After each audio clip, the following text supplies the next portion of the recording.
Yon boge beba. Yes. Good afternoon, sir. Kwe mani yon wala mreba gaba na social media ni nga ni rume wage interview. Yes. La ya me magi English, me magi be Igbo aso na ke bature ma. Akwi wo Igbo. I'm one Igbo. Then le ya yes ya se wage no no. I believe, sir. The way phone na na get bilio to ke ramazo. Huh? Chere, a few seconds. Eleke nyagi few seconds. Imagine na ige the way camera na bilio to lazo. I'm Cambia. I believe.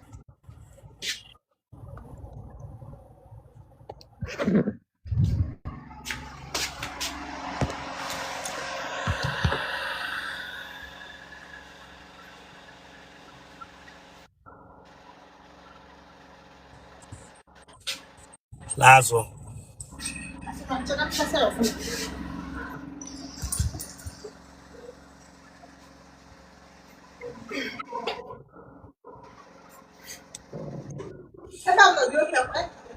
Wapa kanukugi. The wakaga on straight. Don't call here to you pass to me when now. The wakaga on straight get no tunga. Turn on.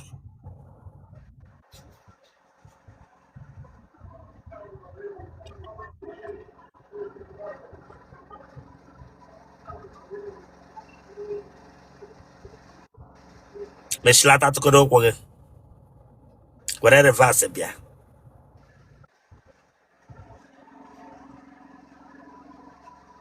Ijanga kam. Lehe meni kegiji bia na laps ke bia no. Ah? You came up with a lapse,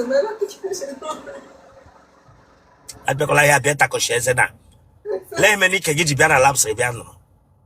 You came out on a lapse, you came with Serena. Ebianga beta ko sheze be butu ogi. I believe came out on a lapse in each, you came each. Obra me na ga evu to. I didn't bust. Obra me ga evu to ka se de weti post. I didn't bust plus bra. Bra help put a people. Obra buri ni evu na. I didn't bust plus bra. You're putapo. Papa kana wepa aka nu pu upugi. Sorry, sir. Fechku mse bia nne were phone gi. Okay. Aha ge. Cynthia Chinasa. Dia fole. 32 years. The jumole. Ejimunwa. Ebi shina watch him. Aba. Abia State. You want your bear. Imo State. Huh? Imo State. Ebe ni imo. Olo. Ebe na olo. Amuchanjaba. Ebe na amochanja aba. Durobiako. What year ka isa amụrụ gị? 1993. Aha Igbo gị wụ gịnị? Chinasa. Chinasa onye. Amuzie. Gịnị ka ị na-arụ? I'm a stylist. Nemishi. Narekwa Wivon. Lele anya ba esh. Focus nga. Focus nga were la anya etinye na conversation. Ịbịa nga bila ya conversation. Ma akpọtụ gị nga ahụ na gị ga ha rewaga aka n'ike nga. Mbutu gị nga na gị ga na conversation ha rewaga aka n'ike nga. Otu ibu otele ndị nọ ngwara odum jụọ gị na nga aka m ga-ese ike abịa na labs bịa nụrụ. Ike behave voice onwe gị meme gị interview here. Otam no quietly now obina de mana. Don't allow me me uranga that's na pass mad na walk na ho here na. Buto ndo. Icho yende conduct opera academic.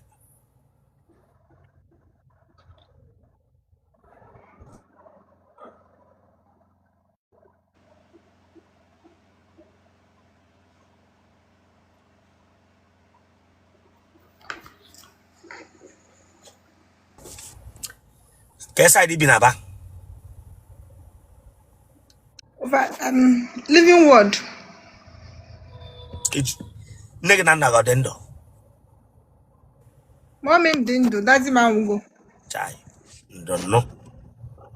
Thank you, sir. Thank you. Moburu na onwon na go wonyinya amara.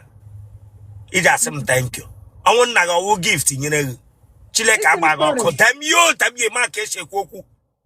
Damn you wapaka no wapaka e church ya remove you here. Asem ndo na guess what I'm thank you. Look at. Maharando. With the phone and hugi. But here's a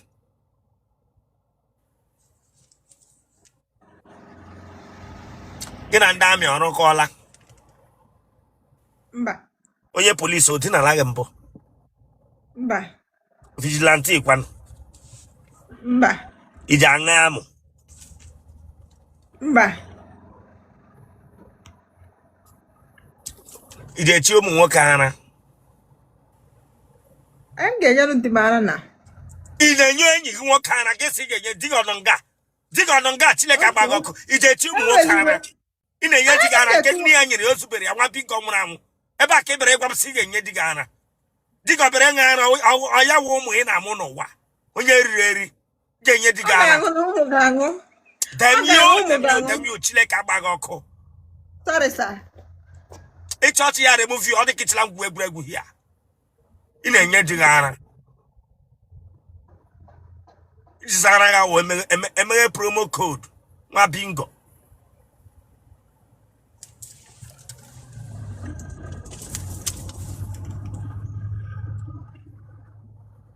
Ana aṅụ ya how many minutes? 1 hour. Tele Rosanna. Esigiri mere. 1 hour. Gị nwa na-asị ha aṅụ maka ọwụ onye ọwụ na-aṅụ gị ha na ngwa ma 1 hour. Na say 1 hour. Ịlakịrị na-aṅụ gị ara. Ya wụ 1 hour. Tele Rosanna. Onye ọṅụ aga na ọbara dị ya n'ahụ. Onye ọbara dị n'ahụ na-aṅụ ara na. Mmiri ara ga fụtaga. Mba, amụbeghị m nwa na. Gịnị ka ọṅụ akwa n'ihe ọ na-aṅụ 1 hour? Ara. Ọṅụ aga ara. Yala aṅụ ya 1 hour. Ashị ma ọ dị onye ọwụ ndị na-ataghọ ndị ashị ma dị. Mba. Ndị na-anaghị ọwụ ihe la. Ashị ma dị na onye roto shawụkwa n'ihe la. Anaghị ọwụ ihe la ije nye nwoke ibe m ara 1 hour. Onye na-akwụ bụ ụgwọ isi.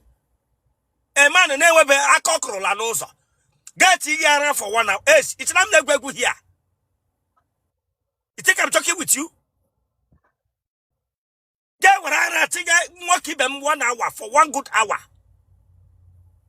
And I get me your relax now. Relax, ishi aka more than. Okay, get andara paga. Okay, no, we get andara paga. Ija me ishi aka more than. I'm gonna wonder. I'm gonna. Bishop, condition no Nigeria now. Everything is very different. So you need the region for like 1 hour or 45 minutes. Go weekend butu kabrani aka more than. Tele Rosanna. I got a meeting with very dark man came when I married a married advance. So I ran a cool brain. Na Onyeri. I got Zara a cool brain. That means Nenny on our area. I settle Chala case, Hannah. Then I borrowed each land Bara one P. What didn't go around? I said, damn you. You think I'm joking here with you? Ma, it's your room. I said, damn you. I think you got with a cup branch down. And I get with a bravo from Quetrana. Ba, Bishop. Aramada.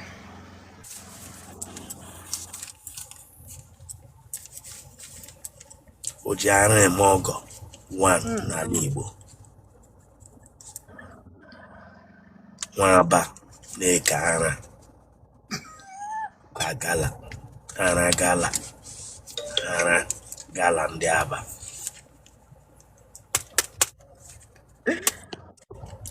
Hey, if you're not ready, you get out of this place. I'm not joking. Yeah, I'm ready. I'm ready. Oh, I hear again. Come to that. I chom that touch from you. I chom that touch from you. Masana go gala. Masana go gala na Aba. Branga be besimo wa ham nyaga.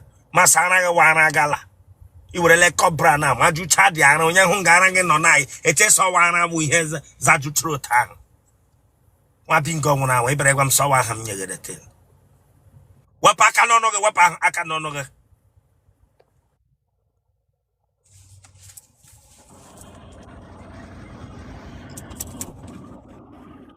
Ekuraji kegabo. Gina nwoko mele camera da onye hụrụ n'anya ga-esi ya lekwa ọtọ gị ya lelee ya na WhatsApp gị na-ele nke ya. Mba.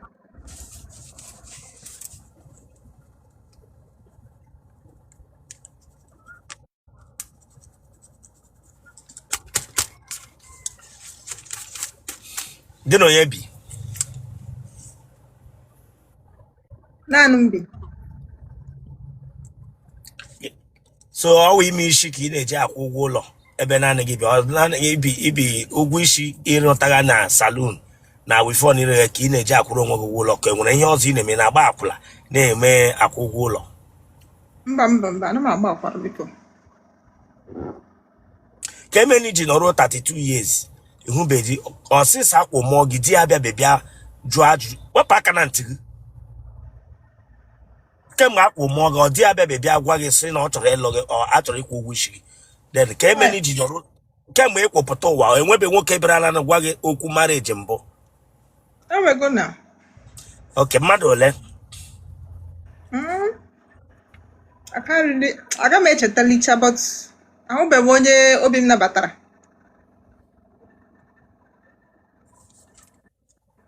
Ndị niile na-abịanụ gị na ha ọkpara mere obi ga-anabata ha ka ọwụ ịhụ ha ga-esi mba? Ụfọdụ mụ na ha abụọ kpakwara, but menwe ihe nwaanyị na-achọ nwekwa ihe nwoke na-achọ. Anyị kpa m hụ na ọwụ ihe m chọrọ, aga m emeli ihe nọ na ya ma hapụ. Oke, ka ihe ndị ahụ ị na-achọ ị na-ahụ gị n'ime ha mere iji ikwe gị ka ha lụọ gị? Ihe m na-achọ n'ime nwoke m na-ahụ na som bụ ụfọdụ adịghị caring, achọghị ịma ma achọghị, they are not caring, they only know about themselves only. They cannot even take care of me, some of my needs, they don't care. So that's why. Okay. The caring in a good low de caring all. A low de caring in the no yet listen now. In the caretaker or tibina yadi bina when a caretaker who am a beauty now. What parkananti. Now, Otini the caretaker, low de caring, it or a caretaker behind your mail. Oh, I won't work at the caring now. I won't work at the caring, it or a caretaker behind your mail. I say, listen. Take what I'm doing here serious and don't joke with me. I'm serious. Listen to me.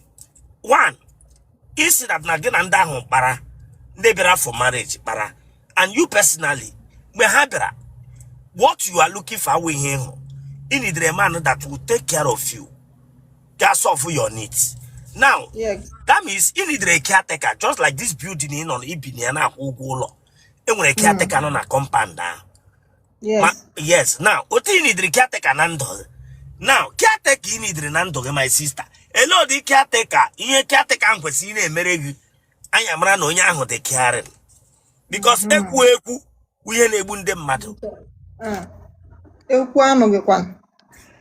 Ihe mere o dịka Karen m nidere nwoke ga na-ele m anya because I love petting. Almost m ga-ekwucha ihe niile onye mụ na ya abụọ ga-anọ without m wee kwuo okwu self ọ ghọtara ebe m shi na as na ole m anya n'ihe ọ mara na ihe na-esogbu m. Onye nwoke dị Karen almost na ọ ga-awụ ihe ego. It's not all about money. Listen now, Hold on. Listen, oh, there is a way I live my life. Otu nwa kpakara enwekwuru m nwoke nọ nga like wo guy men like ha ga-edewe gị na phone 3 hours 8 hours na-egosi gị love na-egosi gị that thing ị chọrọ ị na-ahụ na-egosi gị ya enwere ndị ọwa aka ọrụ ha enwekwa ihe arụ ha na-awụ phone call na-awụ ị na-achọ misi na nna ha atụla gị na isla ị pretend wela na maka ịnọ n'ihu akwụkwọ ọwụ nwoke bịa na gị kwuru na elodi carry no why ask again onye ka m na-akọwa na kọwakwa again. Enwere caring, enwere ndị caring is all about money. Ha ga na-enye gị ego na-enye gị ego. Ha achọghị ịma ihe na-agabiga anya ma ha enyere gị ego. They think money can solve everything. Any dream ego na nwaanyị na-enye ego. Ndị nwoke ga na-enye m ego. Gị na-elekwe m anya azị m ọnwụ mos na ọ ga-awụ inye m ego ya ọwụ na nke ahụ agara ọnwụ na m na-anwụ anwụ gị were ego nye m si m were solve all my problem were ya. You cannot even take me to the hospital. Ị ga-ajụ di m ole otu o si na-eme m or something. Onye niile awụ ego ihe m na-akọ ọwụ na need m ego. I'm a poor girl, I need money. Okay, part of your caring is you need the money and you need the work na join camera. Focus and be serious the way because it let me directly now wanted the truth from your mouth because everywhere pretend they make you mad online.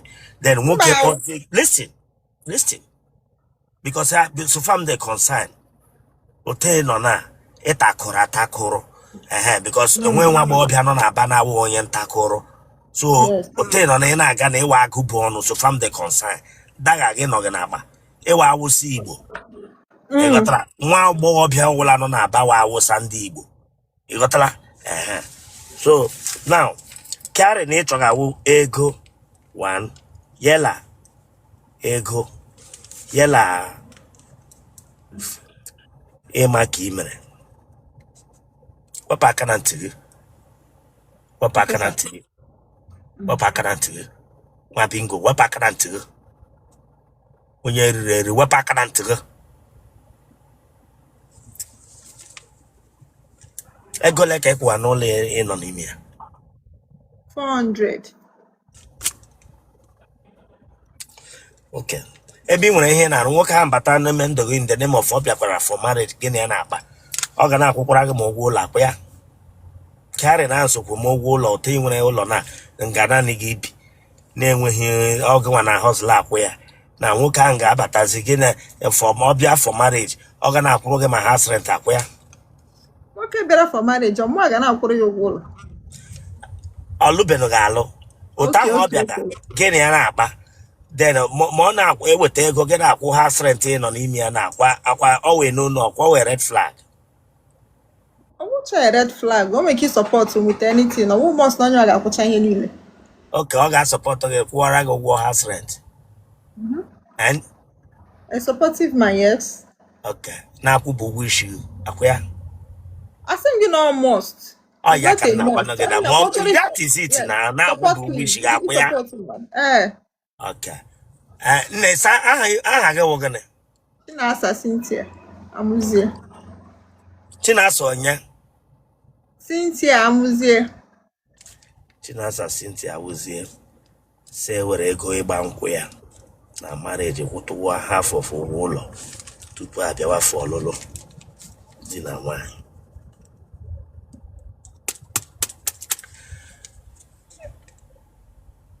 n'ime obi gị ọ dị gị nnọọ na ịka dị young na ịka wee young girl na ịka na-achapụ achapụ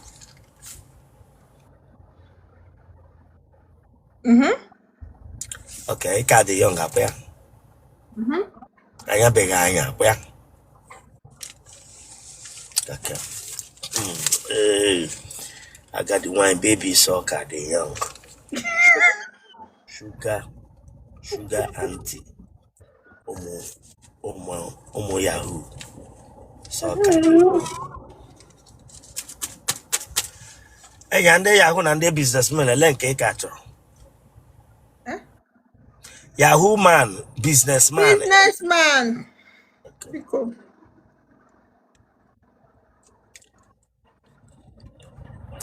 iji akpụ aja ike gị akpụ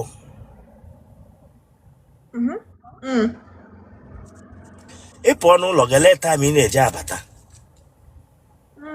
ọ depends on the she did maybe 6, 7.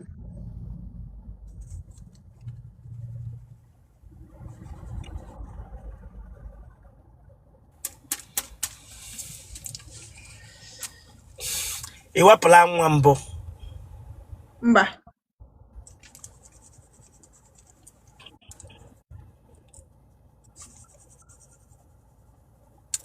Ka ihe ga-emeli offer to that man bịara ịlụ gị as a woman ịma na ị chọrọ ịlụ di, since you may expect na nwoke ahụ ga-adị caring na akwụ they contribute to your own welfare, eweta half of money na-enye gị na-akwụ ụgwọ ụlọ. Ka ihe gị nwa ga-eme to that man bịara in your life as a man bịara for ọlụlụ? It depends on ihe ọ chọrọ ka mme na. Gịnị ka ị ga-emeli? Listen to me. Ọwụ depend. Gị nwekwele gịnị ka ị ga-emeli offer to a man decide imere gị ihe ndị a ka gị na ya biri dịka di na nwanyị? Ka ihe ị ga-eme offer as well. Ihe ọzọ m ga-eme offer we take care of him. Share ya nri. Enwe ihe ọzọ ọ chọrọ ka m mere ya, maybe take care of his home. Mere ya ihe nwaanyị ga-emere nwoke. Ka ihe ọzọ m ga-emekwa. Ihe dị ka gịnị? See, be specific. Ihe dị ka gịnị nwaanyị ga-emere nwoke? Ihe m ga-emelili di m maọkwa my friend onye mere ya abụọ na-akpa. Make sure that na m na-eshiri ya ihe ọ na-eri. Keep his home clean.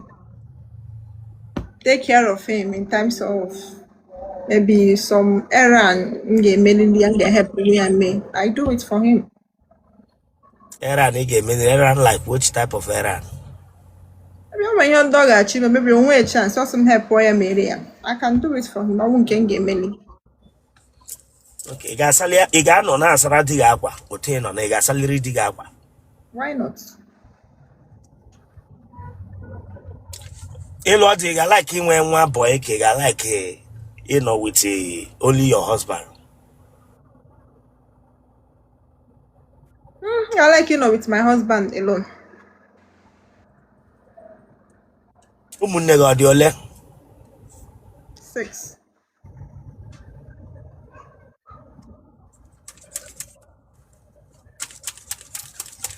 Okay. Ụmụ nwoke ole tarala gị kemgbe ị pụtara?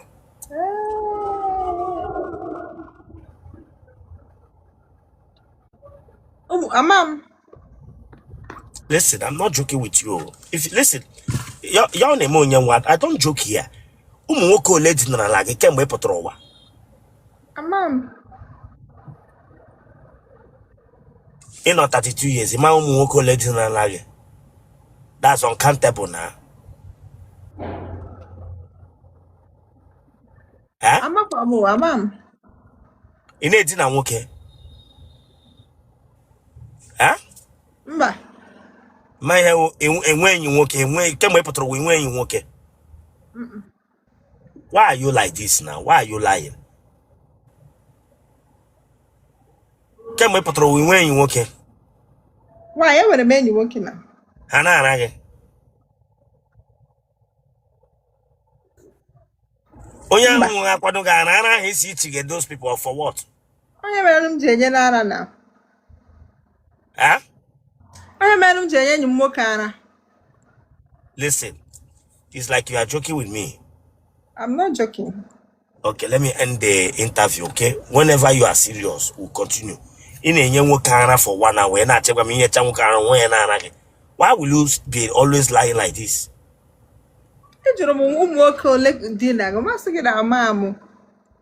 Oh, madu lady like how many men have slept with you since you could talk about a guy I can't to I guess a guy can't to her. All is simple. I am just saying a man or mona. Amamu. I can't remember. Okay, guy can't to tell you the number of men in Ranage.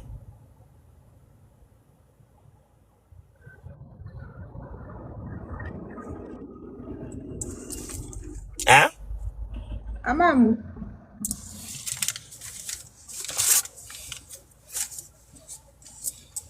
Well, you were cut to wool on a noggin. No. Eh? Bow. Otiwula na anọghị n'ike. Akpa nwa gị ọkwa adịkwa ya? Very intact. Eh? Yes.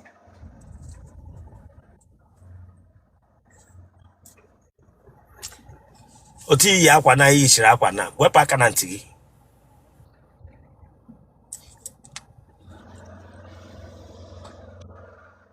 Genotype gị. AA. Blood group gị. O+. Imele nwaanyị na nwaanyị mbụ. But I'm not a lesbian. Ị nwere ihe ụmụ nwaanyị na-eji ahụ n'ike? I don't have it. Okay, kpọọ phone number gị. 080 88. Ịwọchịchalịa kwa izu ike ịwọchịchalịa. Mana ịdị wicked. Come on, subscribe for that place. So you can subscribe or check out. Subscribe or like ya get share ya. Awara ya bagi. E watch it ya get back. They just know what ya taku shares again for what? Subscribe or for this place. 080